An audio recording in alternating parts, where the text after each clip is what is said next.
Today we're creating a persuasive illusion in Procreate by adding a few depth effects to simple, textured leaves. In this tutorial, we'll create levels of depth using basic textured leaves and complete the layout with a large focal point filled with hand lettering.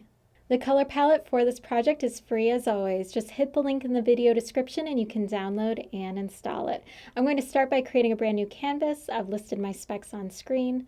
And let's begin. This week's tutorial is brought to you by Envato Elements, which is kind of like the Netflix of graphic design. They have tens of thousands of resources available to artists, including stock photos, presentation templates, audio tracks, logos, fonts, and my favorite, Procreate brushes. We're actually going to be using a set from their library for this week's tutorial, and they've generously offered every Tuesday subscribers with a 70% off coupon, which makes it less than $10 a month to try out. It's limited time though, so tap on the link in the video description to grab your coupon, and let's go download our brushes. To pick up that brush set, once you are logged into Envato Elements, up here I'm just going to type in Procreate, tap on See More in the Add-ons category. Then we'll scroll down a bit, and we were looking for this one, so I'm going to hit Download and install it. Okay, I am in Procreate now, and once you have that brush set installed, any new brush sets that you install will always appear at the very top of your brush library category. So that is the one that I just installed. It's called Hand Drawn, and I'm going to be using the sketch brush from the set. It's actually the only brush I'm going to be using out of this set, but please feel free to use any other brushes that you would like. Next, we're going to apply a background color. So tap on your layers, tap on background color, and we're going to use this dark brown color right here. And next we're going to utilize some rotational quadrant symmetry, and it sounds kind of scary, but it actually makes life way easier when you're drawing a lot of similar elements. So in order to do that, we're going to tap on the wrench icon, make sure you're in the canvas category, toggle on drawing guide, and then hit edit drawing guide.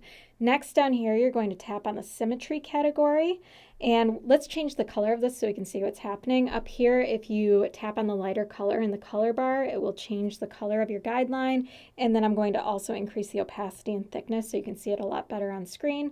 And then tap on options, change this to quadrant, and choose rotational symmetry. So just toggle that on, and now hit done. Now, whatever we draw in one quadrant will be repeated and rotated in the other quadrants. So to create this depth effect, the furthest back elements, we're kind of looking as if we're looking into the woods, and it gets really dense and dark the further back you look. So we're going to start with our darkest green color, which is the first one at the bottom. And with the sketch brush selected, my size is 8%. I'm just going to paint in a bunch of leaves in the background.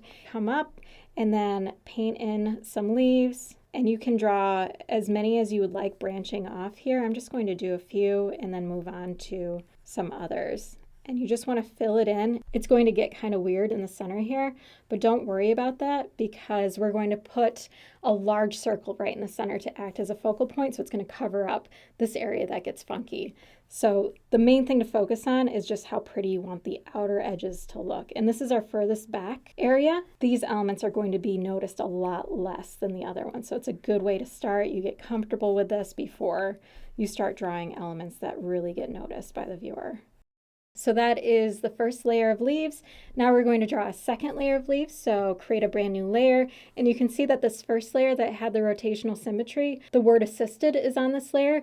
And in order to not have to go back to our wrench and then choose drawing guide and then edit all of that, we can apply the same settings to this layer just by tapping on the layer thumbnail and choosing drawing assist. And now whatever we paint on this layer will also get repeated in the other quadrants. As long as it says assisted, the symmetry settings will be the same.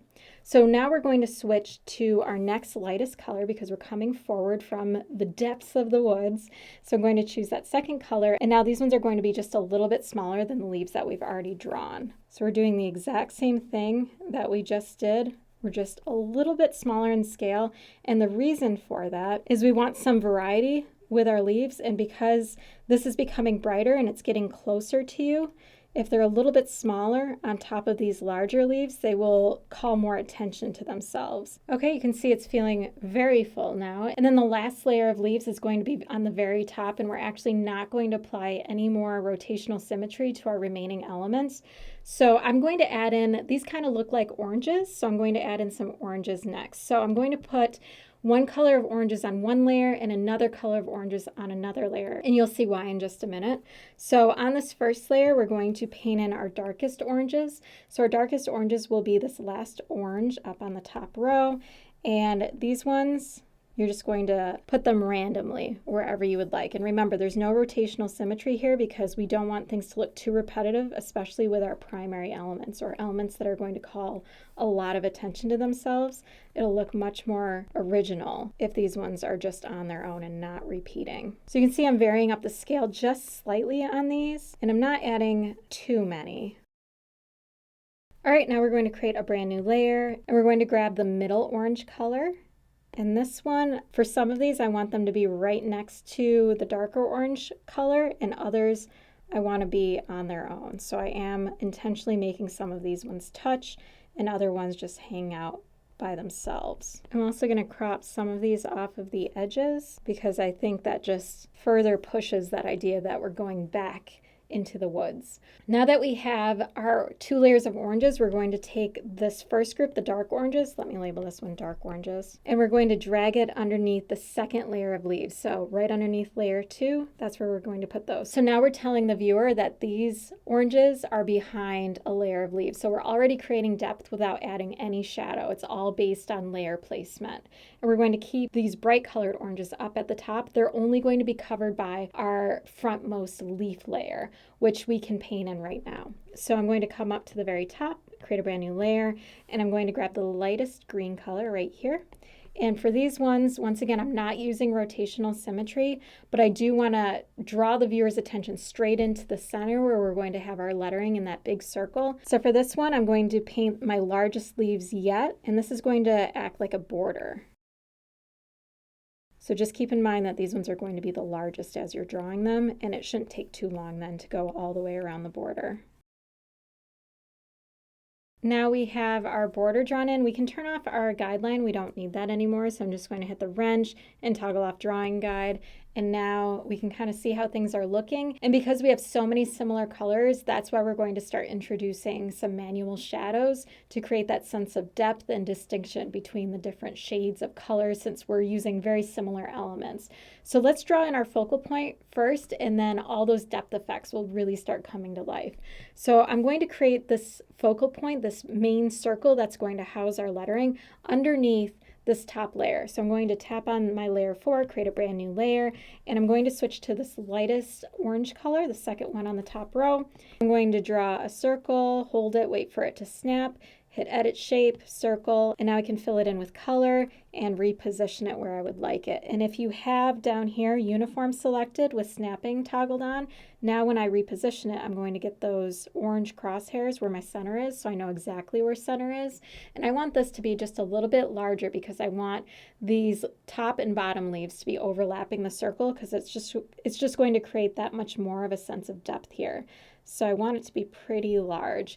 And this way, it's also removing those traces of repetition on our furthest back leaves. So now you can't tell that we just saved all that time by repeating things with the rotational symmetry.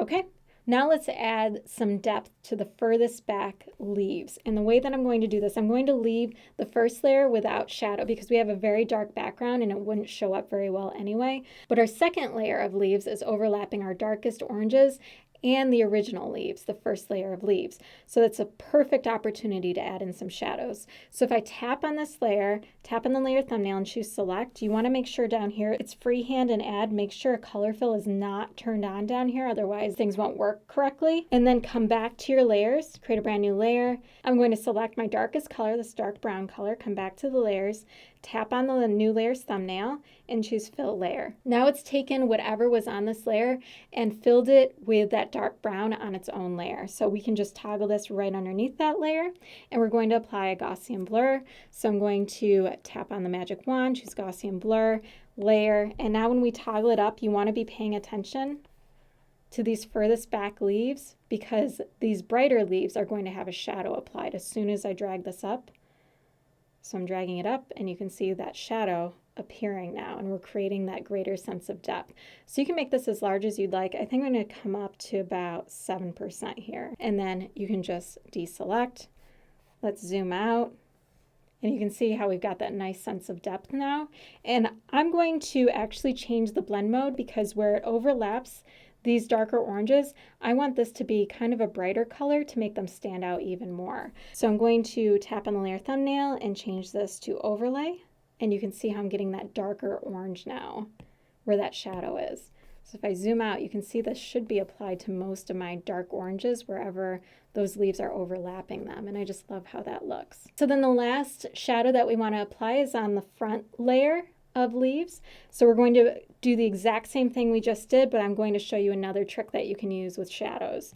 So come up to this top layer, tap on the layer thumbnail, select, create a brand new layer right above it. We still have our dark brown selected. Tap on the new layer's thumbnail and choose fill layer. Now you can see we've got that shadow. I'm going to drag it underneath that top leaf layer.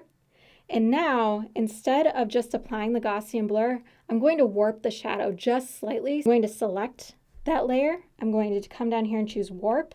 And now you can see I've got this grid. And if I move the grid just a little bit, you can see how this shadow is being off-centered from where it originally was. And I can move this one this way just a little bit. So I'm just tapping and dragging. And you don't have to go very far, just enough where it feels like it's just a little bit off of center. And I just love the effect that this has on the entire piece. So now we're going to come back to our magic wand, choose Gaussian blur, layer, and this one's going to be pretty subtle. I don't want it to be too drastic because it is in the front and I want all of my attention to go right to my lettering and my message and then for your eye to go elsewhere. So I'm only going to come up, our last one was about 7%. I think I'm going to come up to about 2.2% here. I think that feels pretty good, but you can see that it's really, really dark. So I'm going to reduce the opacity. So tap on the little N, drag the opacity down to 30%. And I'm going to change the blend mode to multiply. Once you have that, the last thing we need to do is just add in our lettering. So I'm going to create a brand new layer right above my circle. I'm going to keep the dark brown selected and I still have that sketch brush selected, and then you can write in whatever message you would like. I like having some straight lines for me to draw on because I have a tendency to write uphill. So I'm just going to tap on the wrench, canvas, drawing guide, edit drawing guide because we have the symmetry for this and I just want a 2D grid. So I've got lines to follow. And then I'm going to hit done and now I can write my message.